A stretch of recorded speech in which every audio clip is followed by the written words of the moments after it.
تو ہم کو یہ نہیں کر رہے تھے کہ اتنی جلدی جو ہے یہ سب کچھ ہوگا، لیکن ظاہر ہے کہ جب سینٹ کے الیکشن آئے اور اس کے اندر اپنے اپنے حساب سے لوگوں کو میکسیمم گین کرنا تھا، تو اس میں پیپلز پارٹی نے جو ہے میرے خیال میں زیادہ بہتر طریقے سے شطرنج کی بازی کو جمایا اور کھیلا بنسبت جو ہے نون لیگ کے۔ اور ایک بات ہمیں سمجھ میں یہ بھی آنی چاہیے کہ نون لیگ کے مقابلے میں پیپلز پارٹی ہمیشہ سے اس لڑائی میں بہتر صورتحال میں تھی، کیونکہ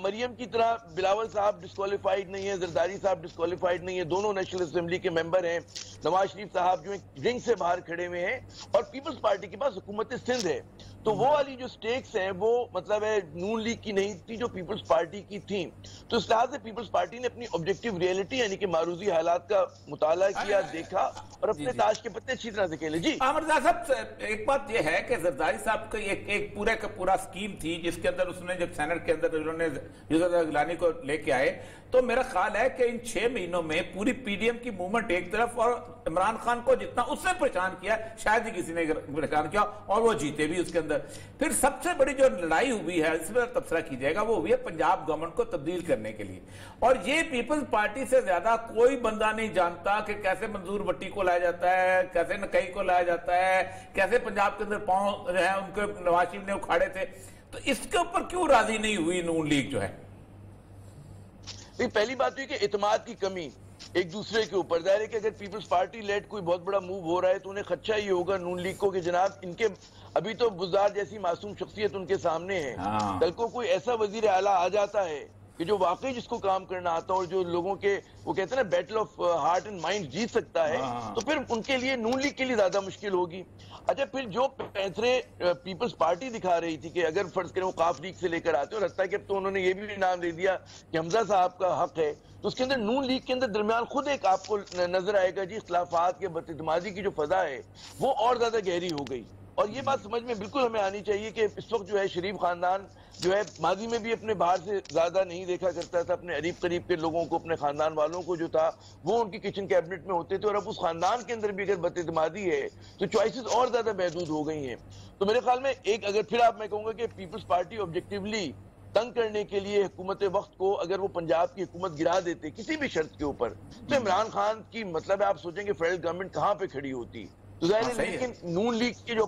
مقاصد ہیں اس کے اندر انہیں یہ چیز سوٹ نہیں کرتی، ان کے جو شریف خاندان کے جو مقاصد ہیں یعنی کہ نواز شریف صاحب کے یا مریم صاحبہ کے، تو اس میں میرے خیال میں اس کے ایمبٹ میں ہی چیزیں نہیں آتی تھی، تو انہوں نے مخالفت کی، اور میرے خیال میں ایک اچھا موو بن سکتا تھا جسے انہوں نے ہونے نہیں دیا۔ جی اور لیکن سیاسی ریئلٹی جو ہے وہ یہ ہے کہ کاف لیگ کے چودھری پرویز لائی یا شداد کے والد وہ تھے کہ جو بھٹو دشمنی میں سب سے بڑے سمجھے جاتے تھے۔ بھٹو وہ کی جو جس جج نے درخت کیے تھے پین انہوں نے خریدا تھا، پھر اس کے بعد ذوالفقار کے اوپر ان کا بڑا مسئلہ تھا کہ وہ ڈپٹی پرائم منسٹر رہے۔ اگر وہ کاف لیگ ان کے ساتھ اگر ریلیشن شپ بنا کے آ جاتی ہے تو میرا خیال یہ نہیں ہے کہ میرا خیال ہے آپ کا بھی یقین مختلف ہو یا نہ ہو کہ پیپلز پارٹی اور یہ دونوں مل کے نون لیگ کو پنجاب سے غائب کر سکتے تھے۔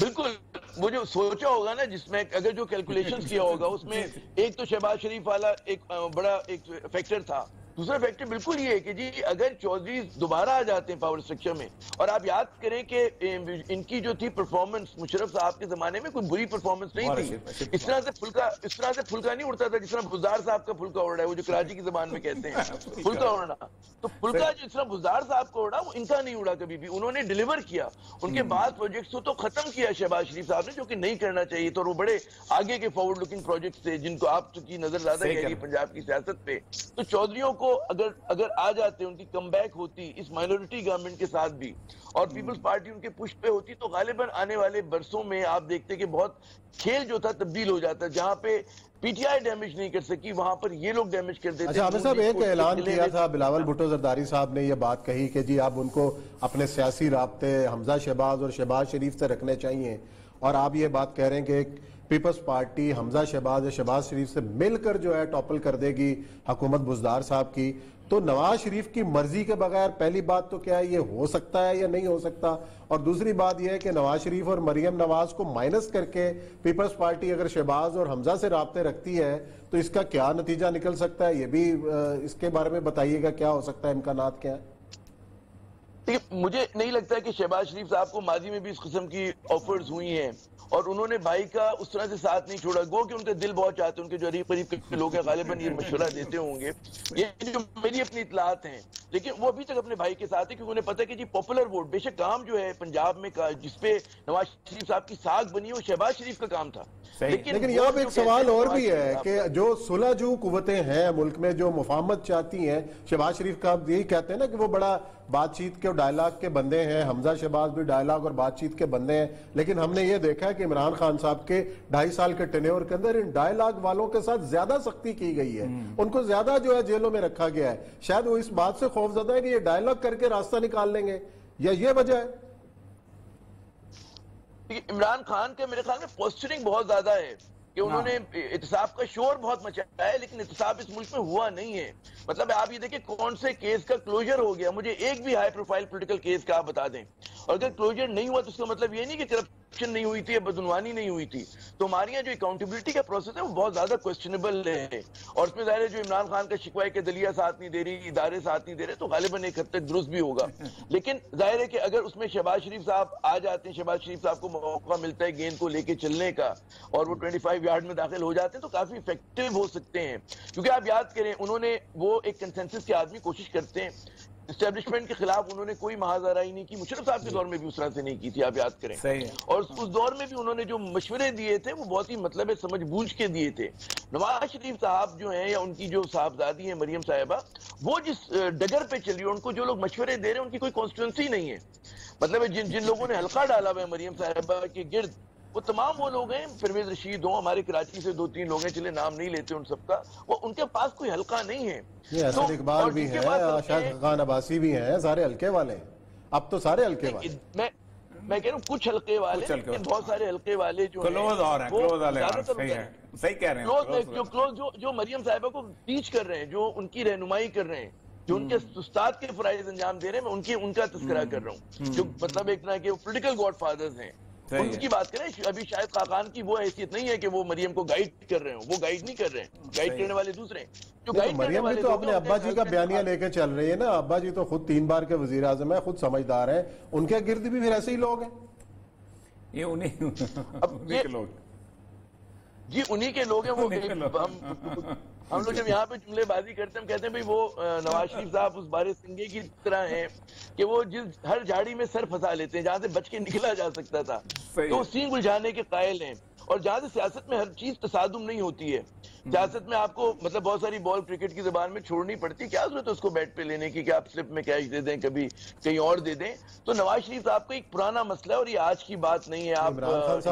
گراؤنڈ ریئلٹی احمد رضا صاحب سب سے اہم جو گراؤنڈ ریئلٹی اس وقت یہ ہے کہ تقریباً 200 گواہ ہیں شہباز شریف کے منی لانڈرنگ کیس میں, اور گزشتہ 7 مہینے میں ابھی تک 3 گواہ نہیں بھگت سکے. ٹھیک ہے, یہ جو چلتا چل جو عمران خان صاحب کہتے ہیں, اس کا مطلب یہ ہے کہ کچھ طاقتیں چاہتی ہیں کہ شہباز شریف صاحب جو ہیں ایک الٹرنیٹو خوف کے طور پہ عمران خان کے عذاب کے سر پہ سوار رہے ہیں, اور وہ واقعی الٹرنیٹو بن بھی سکتے ہیں. ایک بات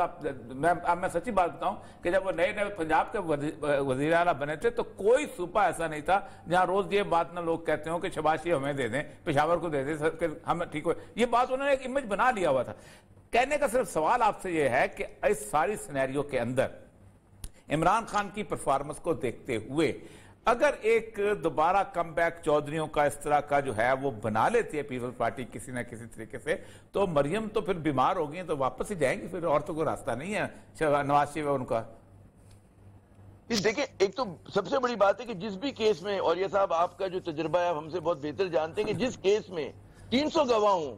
وہ کیس نہیں ہوتا,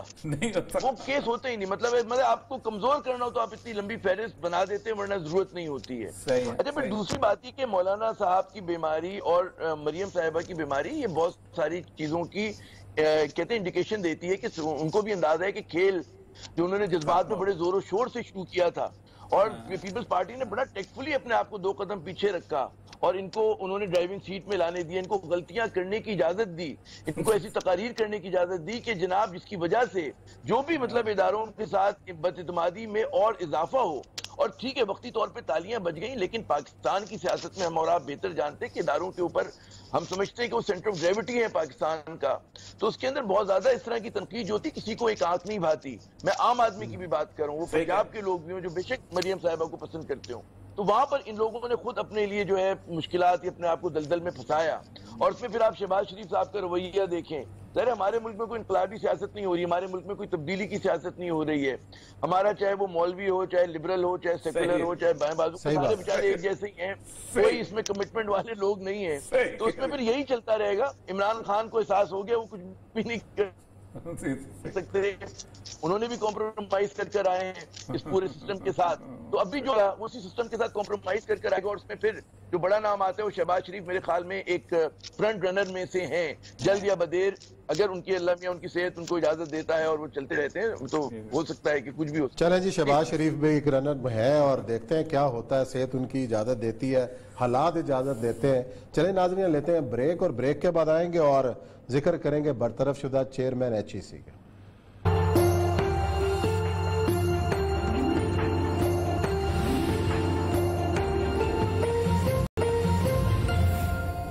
جی ناظرین، حرف راز میں بریک کے بعد آپ کو خوش آمدید کہتے ہیں. گزشتہ دنوں HEC کے چیئرمین ڈاکٹر طارق بنوری کو ناقص کارکردگی کی بنیاد پر ان کے عہدے سے ہٹا دیا گیا، اور اس کے بعد پھر ایک خاص طبقہ جو ہے ان کے حق میں کمپین چلا رہا ہے، اور بہت سارے لوگ اس بات پر جو ہے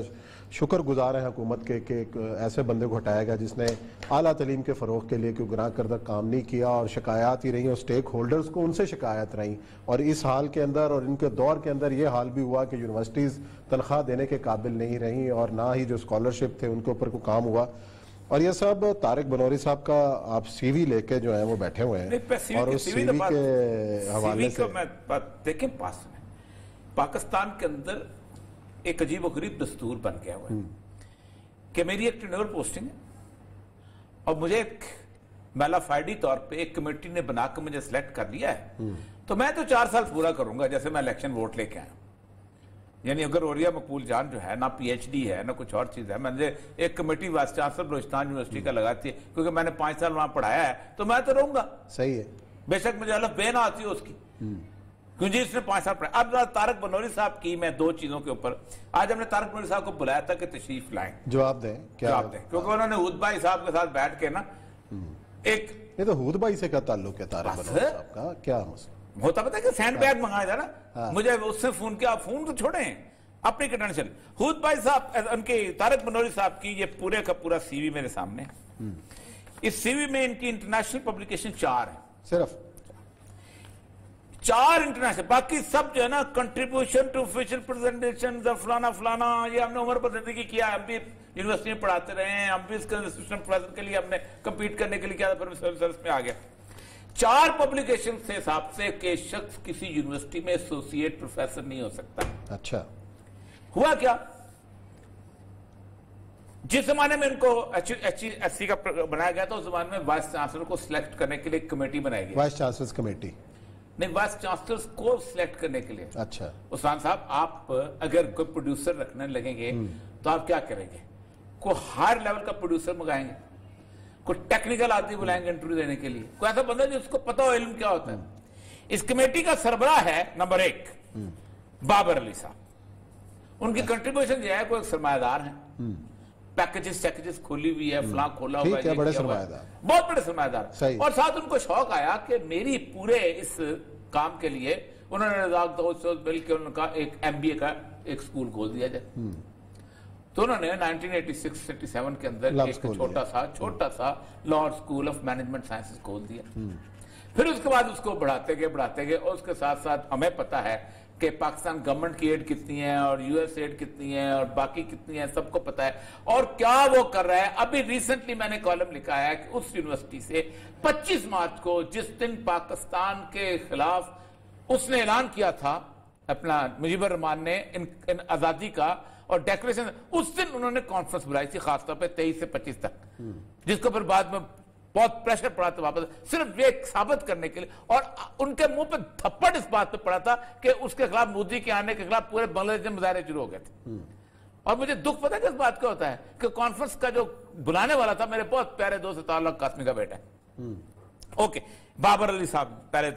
کیا کام ہے ان کا،